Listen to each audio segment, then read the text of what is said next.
SCP-999 Object Class Safe. Special Containment Procedures.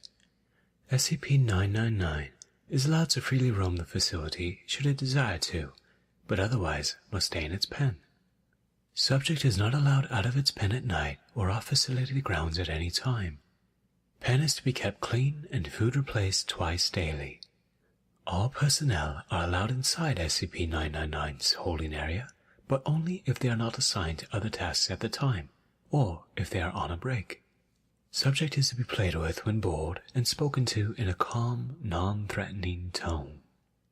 Description: SCP-999 appears to be a large, amorphous, gelatinous mass of translucent orange slime, weighing about 54 kilograms, or 120 pounds, with a consistency similar to that of peanut butter. Subject's size and shape constantly change, though most of the time its form is the size of a large beanbag chair. Composition of SCP-999 is oil-based, but consists of a substance unknown to modern science. Other than a thin, transparent membrane surrounding the orange mass, subject appears to have no organs to speak of. Subject's temperament is best described as playful and dog-like. When approached, SCP-999 will react with overwhelming elation, slithering over to the nearest person and leaping upon them, hugging them with a pair of pseudopods while nuzzling the person's face with a third pseudopod, all the while emitting a high-pitched gurgling and cooing noises.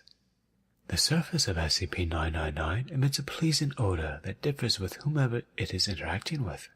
Recorded scents include chocolate, fresh laundry, bacon, roses, and Play-Doh. Simply touching SCP-999's surface causes an immediate euphoria, which intensifies the longer one is exposed to SCP-999 and lasts long after separation from the creature. Subject's favorite activity is tickle wrestling, often by completely enveloping a person from the neck down and tickling them until asked to stop, though it does not always comply with this request. While the creature will interact with anyone, it seems to have a special interest in those who are unhappy or hurt in any way. Persons suffering from crippling depression after interacting with SCP-999 have returned completely cured with a very positive outlook on life. The possibility of marketing SCP-999 slime as an antidepressant has been discussed.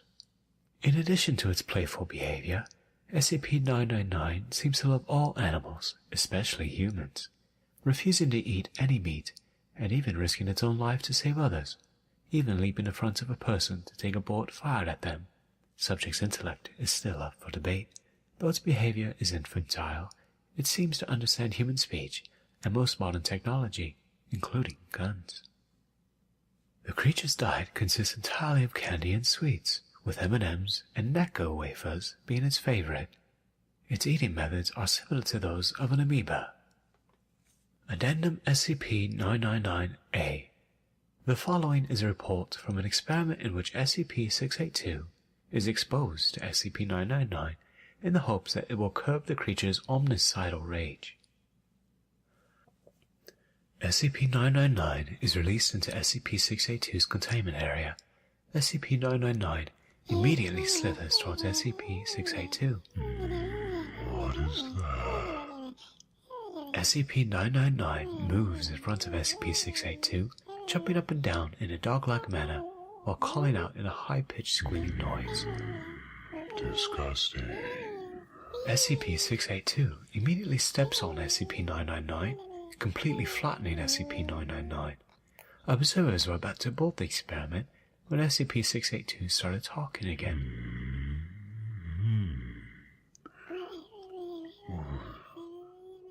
What is that? I feel all tingly inside. SCP-999 can be seen crawling up from between SCP-682's toes, up along its side and around its neck, where it clings on and begins gently nuzzling with its pseudopod. A wide grin slowly spreads across SCP-682's face. I feel so happy. happy. SCP-682 repeats the word happy for several minutes, laughing occasionally before escalating into non-stop laughter. As laughter continues, SCP-682 rolls around on its back, slamming its tail upon the floor with dangerous force. Stop. No tickling. SCP-682 and SCP-999 continue the tickle fight until SCP-682 finally wears down and appears to fall asleep with what would appear to be a smile on its face. After 15 minutes with no activity, 2 D-Class personnel enter the room to retrieve SCP-999. When SCP-999 is removed, SCP-682 immediately wakes up and unleashes an unidentifiable wave of energy from its body, all the while laughing maniacally. All persons within the wave's range collapse into crippling fits of laughter, allowing SCP-682 to escape and slaughter all in its path. Meanwhile, SCP-999 quickly rescues as many persons as it can, taking them to a safe place to recover from SCP-682's laughter wave, while agents suppress and recontain SCP-682. Despite the tragedy that SCP-682 had brought upon the facility, SCP-999 has not shown any fear towards the creature, and in fact has made gestures suggesting that it wants to play with SCP-682 again. SCP-682, however, has stated, That feculent little snotbot again. Data expunged. Anti. Memo from Dr. While the test was unsuccessful and ended in tragedy, that had to be the funniest thing I've ever seen. I never thought I'd see the day when I would regard SCP-682 as cute. Please, send me a copy of the security tapes ASAP.